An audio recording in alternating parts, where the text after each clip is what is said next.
আমি আজকে থেকে 7 মাস 8 মাস আগে বলেছিলাম আপনাদেরকে, নিশ্চয়ই অনেকেই সেই মিটিং উপস্থিত ছিলেন, যে আমাদেরকে অদৃশ্য শক্তির বিরুদ্ধে যুদ্ধ করতে হবে। বুঝেছেন কেন 8 মাস আগে আমি কথাটাই বলেছিলাম? আজ সেটি প্রমাণিত হচ্ছে সত্য।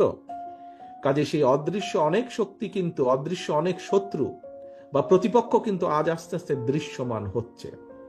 আমরা যদি আমাদেরকে ঐক্যবদ্ধ না করি, আমাদের ভিতরে কেউ যদি কিছু কিছু কাজ করে থাকে যেগুলো জনসমর্থনযোগ্য নয়, তাহলে তাদের বিরুদ্ধে ব্যবস্থা নিতে হবে, তাদেরকে সরিয়ে দিতে হবে, তাদের সাথে সম্পর্ক রাখা যাবে না।